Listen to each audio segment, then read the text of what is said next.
Donc effectivement, l'intitulé de la conférence, c'est l'importance de la chimie en alimentation et santé.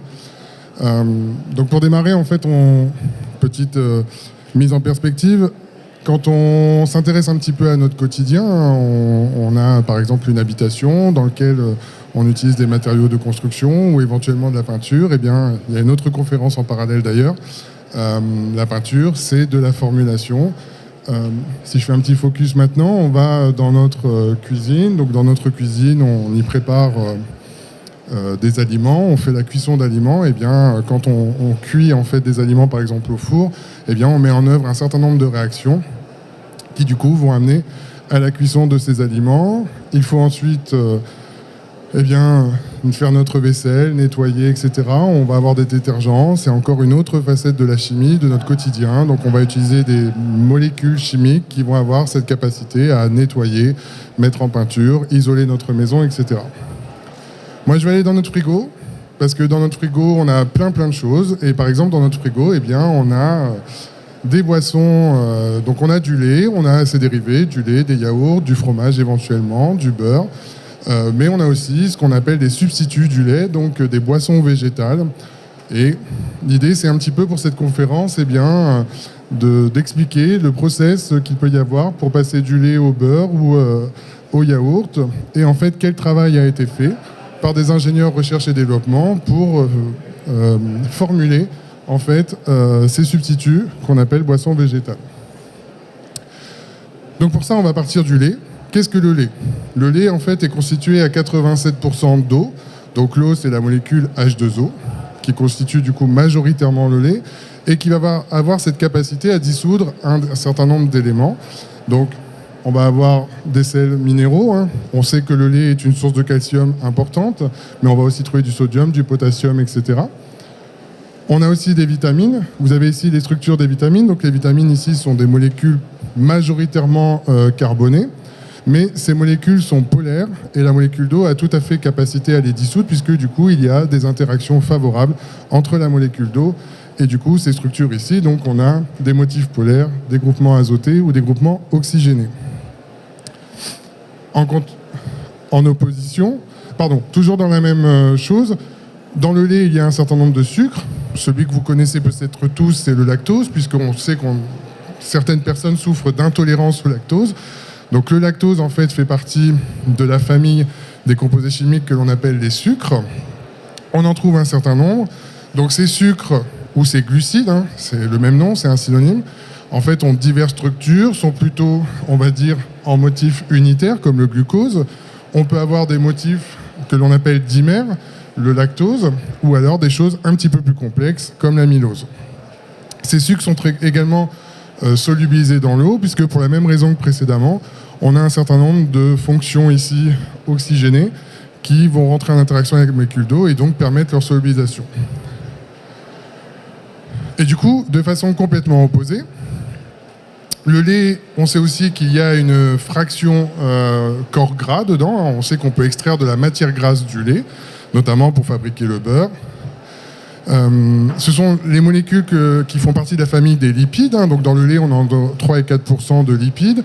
Et vous voyez qu'en fait, ces lipides ont des structures relativement différentes de celles précédentes.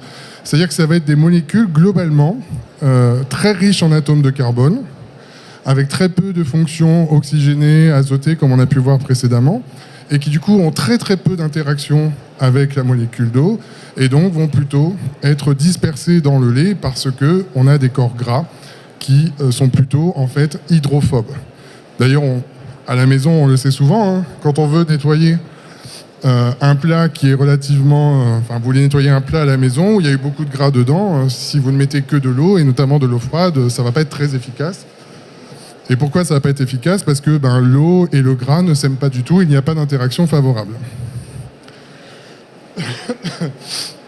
On va trouver aussi des vitamines liposolubles. Alors je ne vais pas toutes les détailler, mais si on regarde la première, en fait, c'est une des que l'on connaît normalement tous, c'est la vitamine E. Donc la vitamine E, elle est extrêmement importante, notamment pour la peau. C'est la vitamine de la peau, en fait, qui a un impact assez important pour le maintien de l'intégrité de la peau. Et dans de nombreux aliments où il y a une source de corps gras, eh bien, on retrouve en fait cette vitamine E, pas tout le temps, mais très souvent, parce qu'en plus, en fait, elle a un apport, en fait, elle joue le rôle quelque part d'antioxydant par rapport à ces corps gras. On retrouve aussi dans le lait, et on le sait aussi, c'est une source énorme de protéines, le lait. Donc des protéines, en fait, qu'est-ce que c'est ? Eh bien, c'est constitué d'acides aminés. Donc les acides aminés, c'est les petites molécules que j'ai représentées là à gauche. Donc un acide aminé, c'est une molécule qui a une fonction acide carboxylique, donc la fonction qui est ici, COH, et qui a une fonction amine, NH2. Ces petits motifs, en fait, peuvent s'organiser, peuvent réagir entre eux, et ça, le système du vivant le fait très bien, pour en fait fabriquer des protéines. Donc dans les protéines, en fait, il y a une succession finalement d'acides aminés divers et variés, et donc on arrive à des structures ici qui sont très importantes et qui ensuite vont s'organiser. Donc là, c'est plutôt la représentation d'une protéine, on va dire par un chimiste, si je peux dire. Mais ces protéines vont s'organiser, elles vont prendre des conformations, des configurations particulières, et donc c'est celles qu'on connaît, elles vont jouer le rôle évidemment dans le monde du vivant. Il y a deux types de protéines dans le lait. Donc il y a peut-être celle qu'on connaît tous et sur laquelle je reviendrai un petit peu plus tard, de façon plus précise, c'est la caséine. Donc la caséine en fait s'organise en grands objets de ce type-là. Il y a 3 types de caséine différents au sein de cet objet. Et on retrouve, avec une échelle beaucoup plus petite, eh bien, 2 autres protéines. Il y en a plein d'autres, j'ai choisi des exemples. L'alpha-lactabulmine et du coup la bêta-lactoglobuline. Donc ces protéines, en fait, jouent un rôle important dans la composition du lait, ou en tout cas dans les apports protéiques du lait, d'un point de vue de la santé. Donc si je fais un petit bilan, dans le lait, sa composition chimique, on a 87% d'eau, environ 5% de glucides, donc du sucre, et ici principalement le lactose. On a entre 3 et 4% de lipides, donc de corps gras. Ces lipides, en fait, on dit qu'ils principalement sont saturés, donc peut-être que vous en avez déjà aussi entendu parler. Les lipides saturés, c'est en fait, j'aurais peut-être dû le préciser avant, ici on a un lipide en fait qui présente une double liaison, une fonction alcène, mais ici c'est qu'on a une double liaison carbone-carbone, et donc on a un lipide qui est insaturé, qui est connu pour avoir un effet bénéfique pour la santé. C'est ce que communément on appelle les oméga 3, les oméga 6 ou les oméga 9. Et ici, si vous regardez ce triglycéride, il est constitué de chaînes lipidiques qui ne présentent pas de double liaison, et donc on dit qu'ils sont complètement saturés, et ça, c'est les constituants majoritaires du lait. Donc on a des lipides principalement saturés, des protéines solubles et des protéines insolubles qui s'organisent en objet, la caséine. Comme je vous l'ai dit, ce sera plus détaillé ensuite, des sels minéraux, comme le calcium, et un certain nombre de vitamines.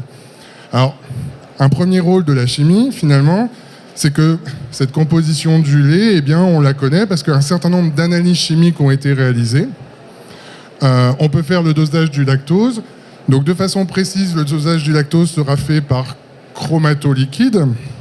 Donc, en fait, vous faites passer dans une colonne votre solution, et par différence en fait d'interaction entre la colonne et les molécules, elles vont se retrouver séparées, donc on va les chromatographier et on analyse aussi bien en termes de structure qu'en quantité dans l'échantillon ces molécules.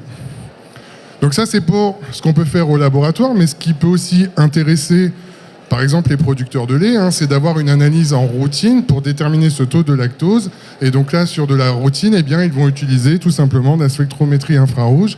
Donc là, ça va être basé sur une méthode spectrophotométrique, en fait, où un certain nombre de liaisons en fait, contenues dans le lactose vont répondre en spectrométrie infrarouge, et on va regarder des zones bien particulières. On peut aussi faire une mesure du pH. Donc le pH, je reviendrai un peu dessus après, mais met en évidence l'acidité d'une solution ou d'un aliment. Et pourquoi la mesure du pH est intéressante pour le lait ? Eh bien, pour 2 raisons. La première, c'est que cette mesure du pH nous donne une indication sur la fraîcheur du lait. C'est-à-dire que si on laisse vieillir le lait, eh bien, le pH a tendance à diminuer parce que les micro-organismes génèrent de l'acide, et donc plus la quantité d'acide augmente, plus le pH diminue. Donc ça nous permet de mettre en évidence la fraîcheur du lait. Et un deuxième point, c'est qu'on sait que le lait subit des traitements thermiques, ultra rapide, etc. Donc pasteurisation, stérilisation. Et donc il vous permet de mettre en évidence l'efficacité de votre traitement pour vous assurer que le lait qui a subi un traitement thermique est propre à la consommation. Et donc je voulais détailler un exemple, je ne l'ai pas trop mentionné tout à l'heure mais il était bien là, c'est que dans le lait on retrouve des chlorures. Donc normalement le chlorure en fait, quand on est sur un lait on va dire frais, qui n'a pas subi de dégradation et où la vache est en bonne santé, on est à 0,8, 1,2 grammes par litre. Donc pourquoi on s'intéresse à ce marqueur? En fait, le chlorure en fait, est un marqueur de la présence de sel, de chlorure de sodium d'une part, et d'autre part, on sait qu'une augmentation de ce taux de chlorure en fait, permet de mettre en évidence la mamite de la vache, donc c'est-à-dire une infection des mamelles. Donc on va faire un dosage analytique, donc on va utiliser des conditions de chimie analytique. Donc la première étape, en fait, ça va être de faire la défécation du lait.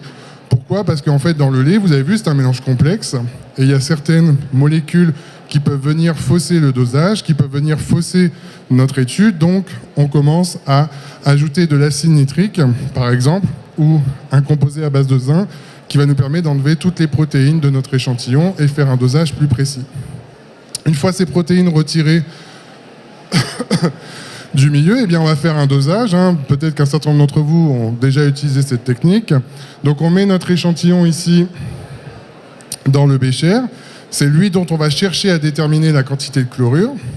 On va ensuite mettre une solution titrante dans la burette qui est là et on va faire couler tout doucement un volume. Et jusqu'à quand on va faire couler un volume? Eh bien pour ça, on va devoir suivre notre dosage. Et ici, l'expérience que je vous propose, c'est de suivre le dosage par conductimétrie. Donc qu'est-ce que la conductimétrie? Eh bien la conductimétrie, c'est l'étude de la conductivité de votre solution qui, elle, va être fonction de la quantité d'ions qu'il y a dans la solution, si je vais très rapidement. Donc, qu'est-ce qui va se passer? On va utiliser en fait un dosage où on va ajouter du nitrate d'argent. Et pourquoi du nitrate d'argent? Parce qu'en fait, les ions argent adorent les ions chlorure. Dès qu'ils rencontrent des ions chlorure, ils précipitent au fond du bécher. Donc, plus je vais ajouter de nitrate d'argent, et tant qu'il y aura des chlorures, je vais avoir une très faible variation de ma conductimétrie. Pourquoi? Parce qu'en fait, un argent plus va réagir avec un chlorure et il va laisser la place à un nitrate initialement. Donc j'ai très très peu de variation de ma conductimétrie. Et une fois que la quantité de chlorure a été totalement précipitée sous forme de chlorure d'argent, eh bien, je continue à additionner du nitrate d'argent et là, j'augmente la conductivité de mon milieu par ajout d'ions dans le milieu. À la rupture ici de pente, eh bien, je détermine ce que l'on appelle l'équivalence ou le volume équivalent et je peux corréler la quantité de nitrate d'argent versé à la quantité de chlorure présent dans mon échantillon. En faisant ça, eh bien, ça me permet de suivre le taux de chlorure de mon lait et de m'assurer que, toujours pareil, il est propre à la consommation et qu'a priori, la vache était en bonne santé, mais il y a d'autres raisons pour lesquelles on peut faire ce dosage. Alors on a parlé un petit peu de chimie analytique, un peu de composition, mais en fait tous ces éléments du lait, ils s'organisent comment? En fait, globalement, c'est quoi? Donc on a 87% d'eau qui va du coup donner cet aspect liquide au lait en grande quantité. Dans cette phase liquide, on va retrouver tout ce que j'ai dit tout à l'heure, les sucres solubles, les protéines solubles, etc., etc., les sels minéraux. Et tout ça, c'est ce qu'on appelle le lactosérum. On a dit qu'on avait des corps gras, donc des lipides, qui eux n'étaient pas solubles dans l'eau. Donc en fait, ces corps gras vont s'organiser sous forme de ce qu'on appelle des globules. Donc c'est la partie jaune ici, on va avoir des globules de gras, on a des grosses gouttes de gras, qui sont en fait entourées d'une membrane amphiphylle. Du coup, cette membrane amphiphylle, elle a comme intérêt d'avoir une affinité avec l'eau, hydrophile, une affinité avec mes globules de gras, lipophile. Et donc, elle permet de relativement stabiliser tout ça. Et c'est comme ça qu'on se retrouve avec des globules de gras dans le lait.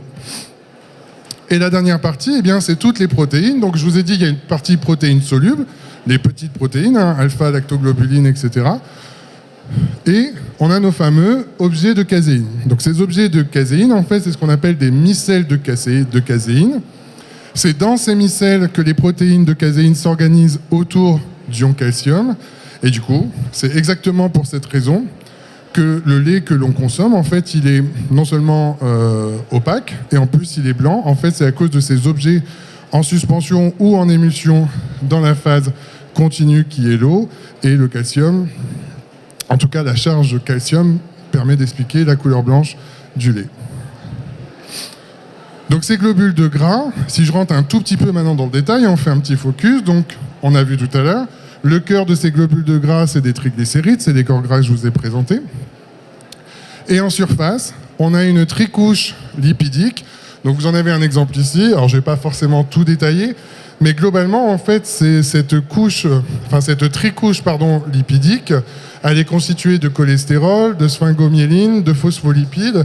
Et en fait, tout ça, c'est des molécules qui sont issues des cellules de la vache, où sont fabriqués en fait les corps gras. Donc finalement, ça correspond à peu près à une composition de membranes cellulaires, et du coup, c'est ces membranes cellulaires qui se retrouvent à stabiliser les globules de gras dans le lait.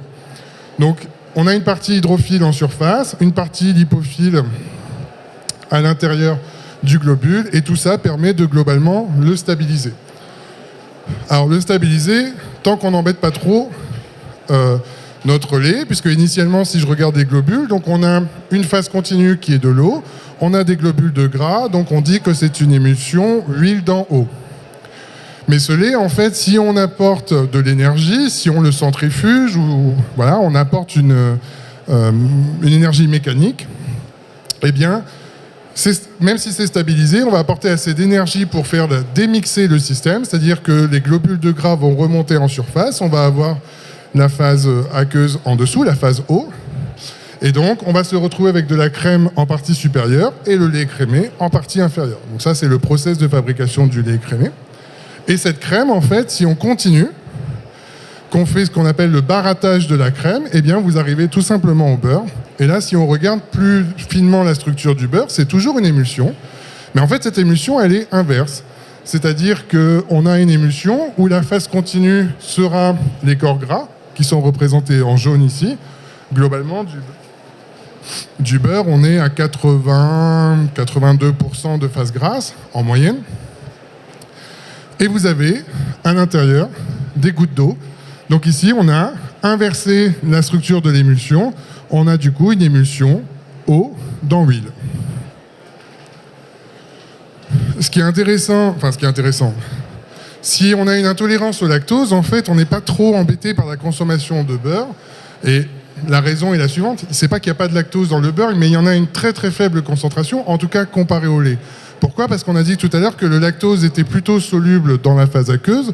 Donc en fait, la majorité du lactose est restée dans le lait écrémé. Et il y en a très très peu qui est passé dans la composition du beurre. Donc légèrement parce qu'on a des gouttes d'eau qui sont restées.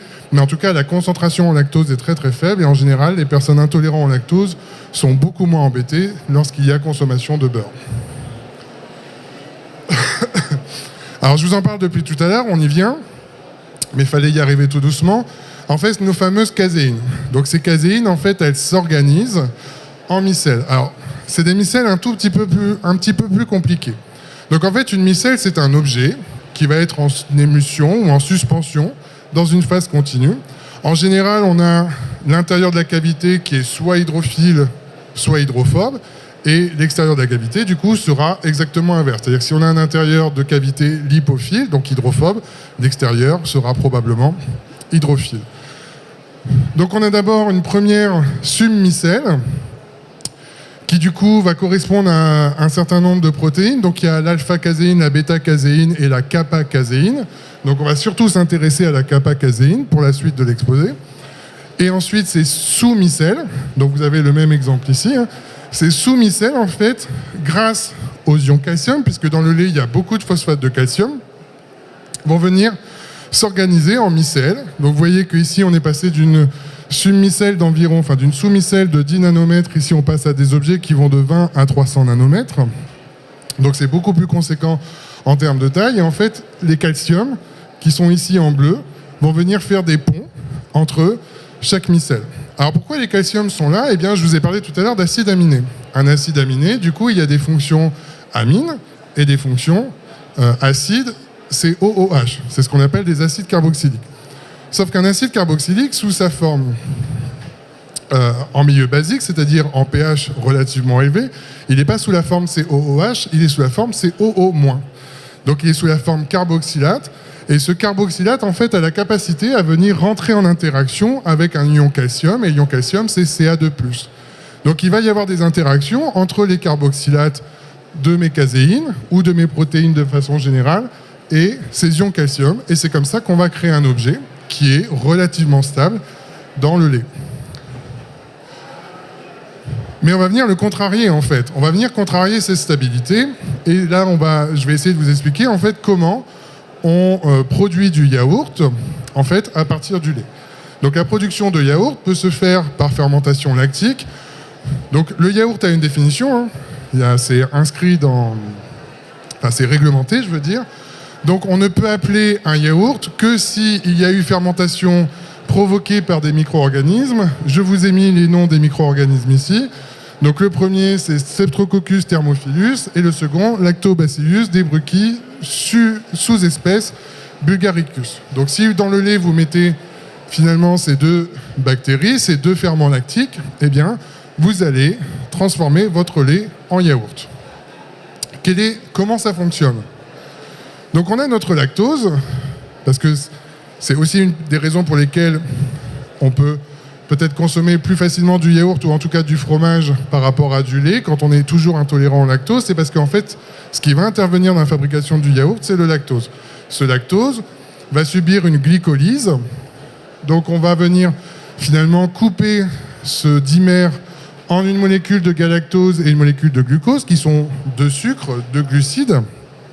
Et je suis allé un peu rapide parce que le galactose est transformé par les ferments en glucose, mais en tout cas, ces deux molécules subissent la fermentation lactique. On génère 4 molécules d'acide pyruvique. Et moi, ce qui m'intéresse, c'est l'étape suivante, c'est qu'il y a encore une étape de fermentation où on arrive à l'acide lactique. Donc ici, voici la structure de l'acide lactique. On a une chaîne carbonée avec une fonction COOH, donc acide carboxylique, et une fonction alcool en périphérie. Cet acide lactique, comme son nom l'indique, est un acide. Il a la capacité à libérer un proton, donc à libérer un H+, qui va être ici récupéré par la molécule d'eau. Et donc on peut écrire l'équilibre acide-base, acide lactique en équilibre avec le lactate plus H3O+. Pourquoi je mets ça en évidence ? Parce que la présence de H3O+, dans une solution, nous permet de mesurer le pH. En tout cas, a un impact direct sur le pH. Plus la concentration en H3O+ augmente, plus le pH va diminuer. Et inversement, plus la concentration en H3O+ diminue, plus le pH va augmenter. Il y a un premier élément de dosage qui est utilisé notamment par l'industrie laitière, l'industrie agroalimentaire du lait. Eux, ils vont discuter en fait en ce qu'on appelle le degré d'Ornick, c'est-à-dire qu'on va mettre en évidence la quantité d'acide lactique qui a été produit pendant un processus de fermentation, notamment du lait. Et donc cette quantité, on va l'exprimer, on va dire que 1 degré d'Ornick correspond à 0,1 g d'acide lactique par litre de lait. Pour ça, on fait un dosage. C'est le même process que tout à l'heure, sauf qu'ici, on va simplement utiliser un dosage colorimétrique, c'est-à-dire qu'on va mettre un indicateur coloré ici dans notre solution que l'on veut titrer, le lait, le yaourt, etc. On met une solution de soude, donc la soude, c'est de l'hydroxyde de sodium, et c'est un critère normé, c'est que la solution de soude doit être à 0,111 mol par litre. Donc quand on veut déterminer le degré d'Ornick, eh bien on doit fonctionner avec cette concentration. On va mettre en évidence la réaction suivante. La soude apporte des OH- qui vont réagir avec l'acide lactique pour former le lactate plus de l'eau. Lorsqu'on arrive à l'équivalence, il n'y a plus d'acide lactique dans le milieu. Notre indicateur coloré change de couleur et le volume équivalent nous permet de calculer la quantité d'acide lactique. Le volume, c'est pour cette raison qu'on travaille à 0,111 mol par litre. C'est pour cette raison qu'on a prélevé exclusivement 10 ml de lait, par exemple, ou de yaourt. Et que du coup, le volume de soude versé multiplié par 10 nous donnera le degré d'Ornick. Donc je vous ai mis des indications ici. Par exemple, pour le lait de vache frais, on est entre 14 et 16 degrés d'Ornick. Vous voyez qu'il y a des petites variations si on parle de lait de chèvre ou de lait de brebis. Mais moi, ce qui va m'intéresser, c'est de vous parler du yaourt. Vous voyez que du coup, si je fais cette mesure sur un yaourt, eh bien, je monte à 80, entre 80 et 100 degrés d'Ornick. Donc ici, on met bien en évidence que lors du process de transformation du lait vers un yaourt, on a augmenté notre concentration en acide lactique. Cette concentration en acide lactique, elle a un impact. Donc je vous ai remis ici, à partir du lactose, la formation d'acide lactique. On a démontré que l'acide lactique avait un impact sur le pH. Donc ça veut dire que lors d'un process de transformation du lait vers le yaourt, il y a diminution du pH au cours du procédé de fabrication. Donc initialement, on était plutôt à un pH de 6,7. Donc on a nos caséines organisées sous forme de micelles qui sont relativement loin les unes des autres et qui sont stabilisées. Mais en diminuant le pH, on vient changer un petit quelque chose. C'est-à-dire qu'on vient déstabiliser ces caséines. Ces caséines vont avoir tendance à se rapprocher et du coup, elles vont avoir tendance à coaguler et on va aller vers la formation de yaourt ou de lait caillé. Alors, comment ça se passe concrètement?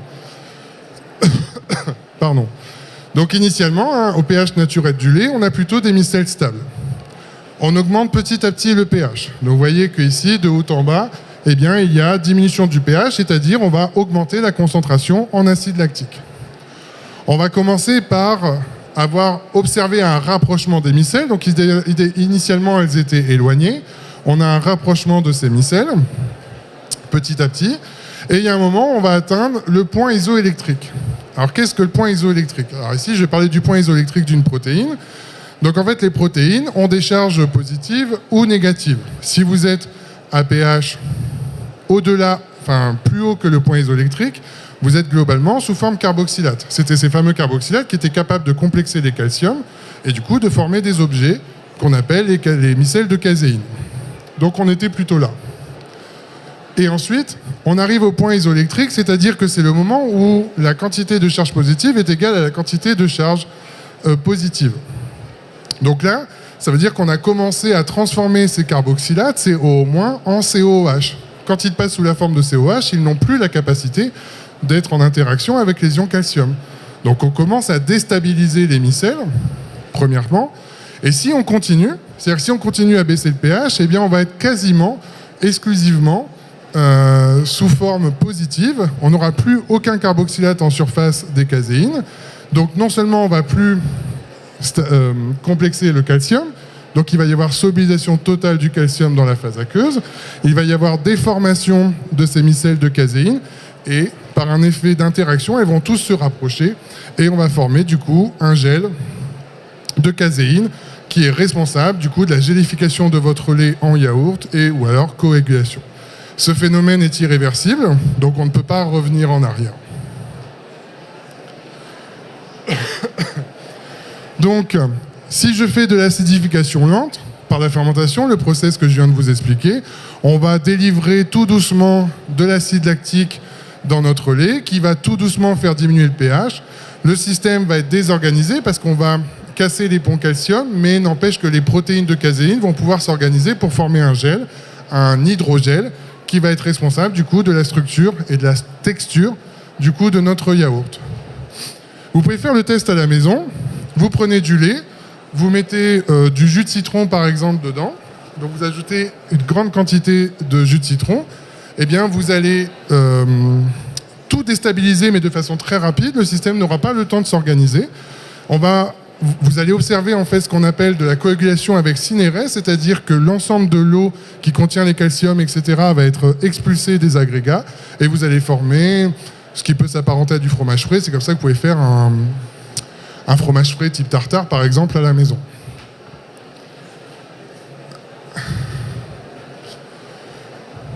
Alors, ce phénomène, en fait, de coagulation, on peut le faire autrement. On peut le faire par fermentation, mais on peut aussi le faire en ajoutant de la pressure.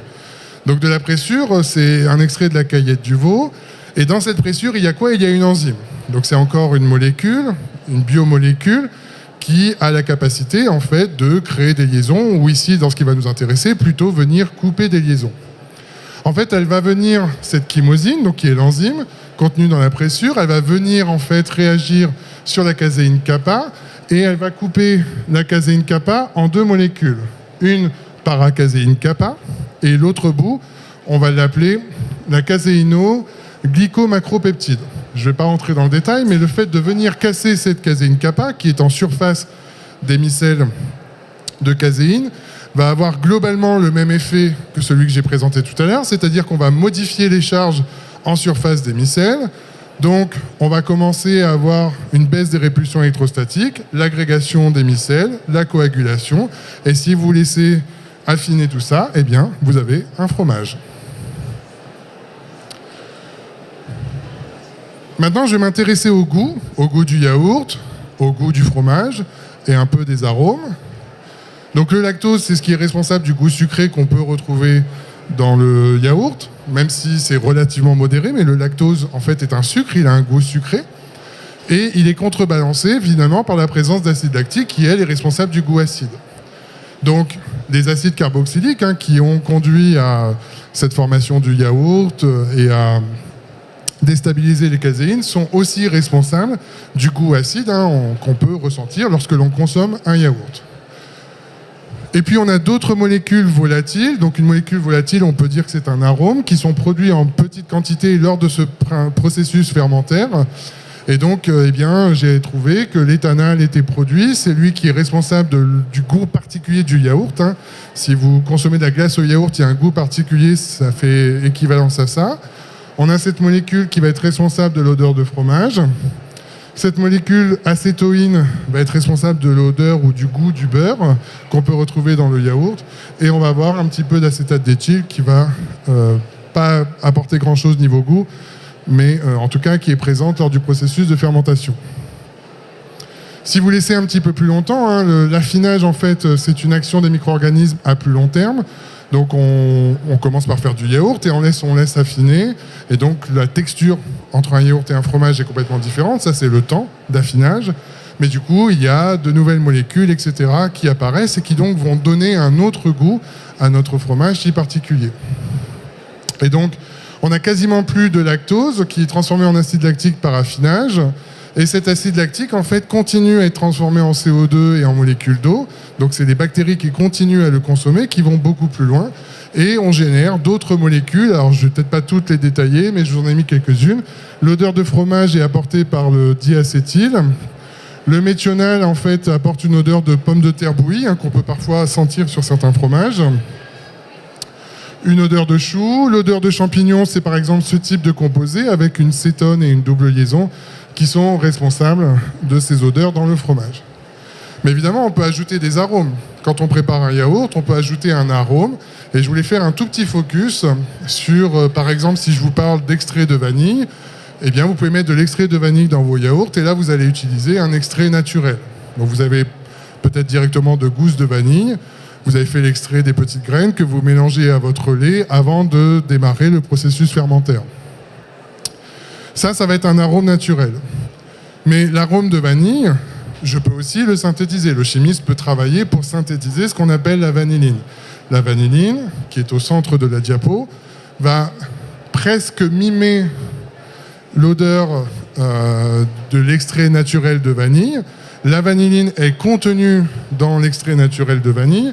La simple différence est que quand on extrait l'arôme naturel de vanille, on extrait de la vanilline et plein d'autres molécules qui vont rendre complexe en fait l'odeur de vanille. Et c'est pour ça que l'origine géographique de la vanille, du coup, a un impact sur les constituants de la vanille et on peut sentir des différences en fonction de la provenance.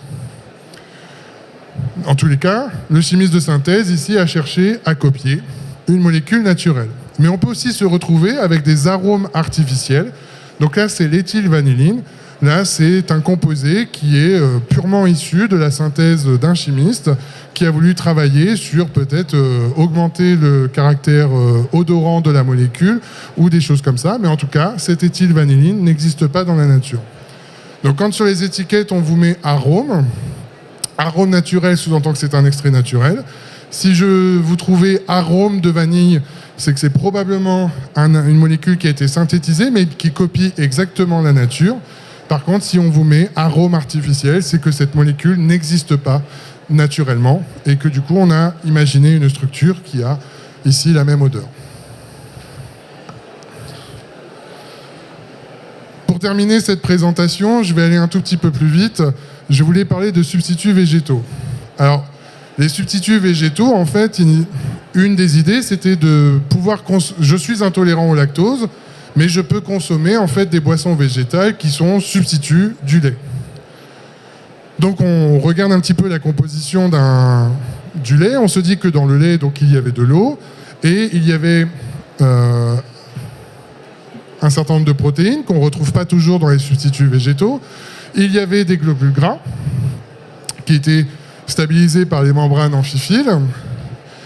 Mais surtout, dans un substitut végétal, vous ne retrouverez pas en fait les caséines. Donc la principale différence qu'il peut y avoir, c'est que vous ne retrouvez pas de caséine dans les substituts végétaux. Donc tout ce que je vous expliquais qui permet d'arriver au yaourt et au fromage, on ne le retrouve pas dans un lait végétal. Et surtout, dépendamment de l'origine, on peut trouver boisson végétale à base d'amandes, boisson végétale à base de soja, boisson végétale à base de noisettes, etc., d'avoine. Eh bien, on n'a pas toujours les mêmes compositions. Donc là, il y a un peu de formulation. Donc il y a des ingénieurs en R&D formulation avec des compétences en chimie qui ont travaillé en fait pour mimer en quelque sorte le lait de vache en se disant, eh bien, il me faut de l'eau. Je vais essayer de trouver quelques protéines, etc. Il y en a probablement déjà présentes dans ce que j'avais pris initialement pour fabriquer la boisson.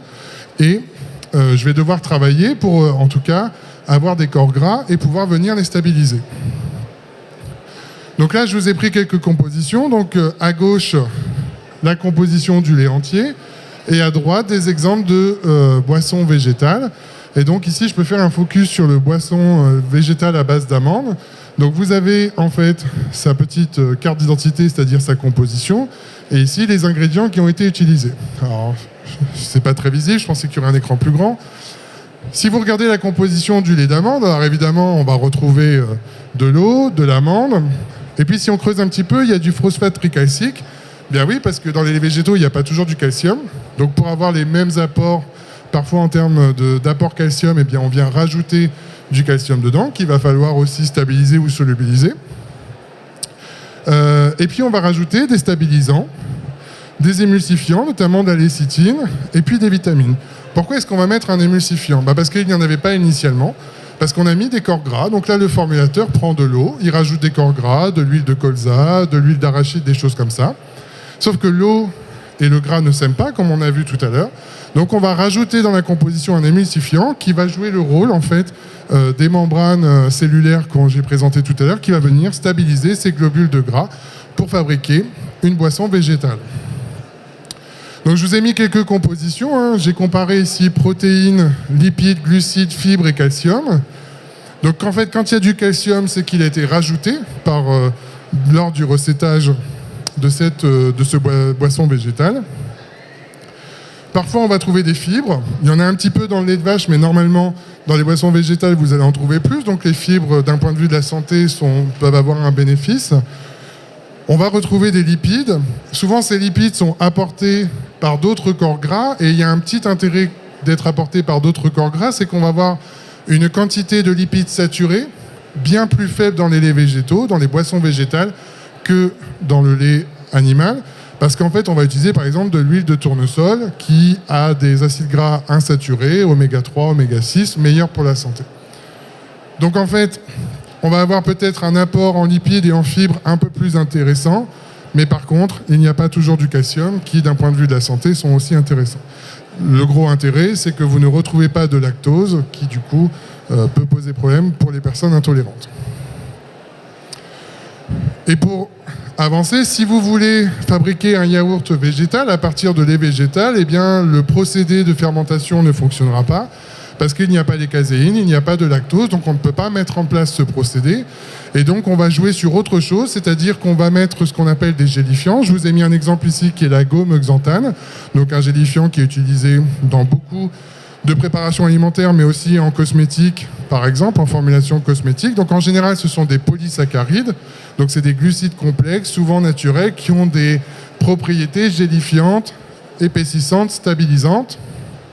Et donc, sous l'action, donc ici vous avez ce polysaccharide, on va dire, étendu, complètement développé, et sous l'action de chaleur, d'apport mécanique ou un changement du milieu, par exemple la force ionique, eh bien, vous allez commencer à organiser ce polysaccharide, il va s'organiser en hélices, puis ces hélices vont venir commencer à constituer un réseau FEL.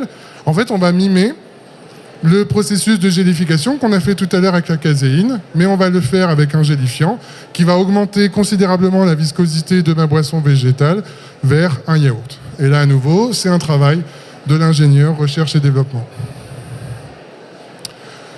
Je voulais faire un petit focus, mais très rapide, sur le lait de soja, parce que la différence principale du lait de soja, de la boisson végétale à base de soja, comparée à tous les autres, c'est qu'il y a quand même beaucoup de protéines, puisqu'il y a des globulines et des albumines dedans. Il n'y a pas de protéines insolubles. Par contre, il y a un apport d'antioxydants, qui parfois sont controversés. Et en fait, c'est en travaillant, en dénaturant les protéines. Donc ici, on n'a pas besoin de rajouter quelque chose. On dénature les protéines. Ces protéines vont venir s'organiser jusqu'à gélifier. Et donc, la fabrication du lait de soja peut se faire sans apport de gomme xanthane, par exemple. Donc si vous regardez, en fait, j'ai choisi comme exemple, un exemple du quotidien, le lait, que l'on peut transformer en yaourt et trouver, pour un aspect santé, des substituts à ce lait animal, donc des substituts végétaux. Et donc je voulais faire un focus pour terminer cette présentation sur notre diplôme alimentation et santé. L'objectif de notre diplôme, c'est de former en fait de futurs étudiants, de futurs diplômés, pour qu'ils soient capables de répondre aux enjeux stratégiques et opérationnels de l'alimentation d'aujourd'hui, évidemment, de demain, parce que les enjeux sont différents. On a aussi des problématiques de décarbonation, par exemple, qui est un sujet qui anime tout le monde au village de la chimie, par exemple, mais il y en a parmi d'autres. Et donc, on doit aujourd'hui faire face, en fait, à étudier le lien entre les alimentations et leur composition, et le lien aussi qu'ils peuvent avoir, l'impact sur la santé, la façon dont ces aliments sont transformés, et travailler sur le comportement du consommateur. Et évidemment, en opposition de ça, eh bien, on a tous des besoins naturels différents, nutritionnels différents, pardon. On doit prendre en compte les états de santé des individus et des populations et travailler pour que l'alimentation soit bénéfique et saine pour la santé.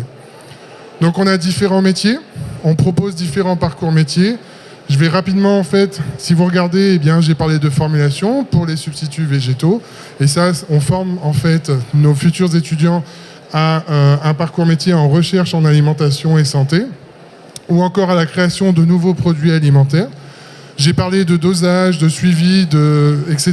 Eh bien, ça, c'est le travail de l'ingénieur qualité et sécurité alimentaire, s'assurer que les aliments sont propres à la consommation, qu'on respecte le cahier des charges, qu'il n'y a pas de problème en tout cas. Donc ça, c'est la chimie analytique dont je vous ai parlé au tout début. Et j'ai parlé un petit peu de process. Évidemment, on forme nos jeunes à la production alimentaire qui prend en compte tous ces enjeux. On a une autre formation. Moi, je vous ai parlé du diplôme alimentation et santé. Évidemment, la chimie est omniprésente dans nos formations. On en a en génie de l'environnement avec la chimie de l'eau. On en a en géosciences et environnement avec toute la nature des sols, etc., etc. Donc on est une école qui est sur 4 sites, le site de Beauvais, de Rouen, d'Amiens et de Rennes. On a des formations ingénieurs et des formations bachelor. J'ai mis ici en évidence les 2 bachelors qui peuvent éventuellement intéresser avec des formations sur la chimie. Et je voulais dire que du coup, je faisais cette présentation pour Unilassal, qui est un institut polytechnique et dont notre force, en fait, c'est d'être transversal dans nos thématiques pour répondre aux enjeux de demain. Donc on est une école pluridisciplinaire. Et je pose et je termine. Si vous êtes intéressé et que vous voulez voir un autre aspect de ça, il y a le Muffin Story mercredi prochain, donc mercredi 12 mars à 18h30, où en fait on vous présentera l'ensemble des métiers de l'alimentaire, mais autour du muffin. Et je vous remercie pour votre attention.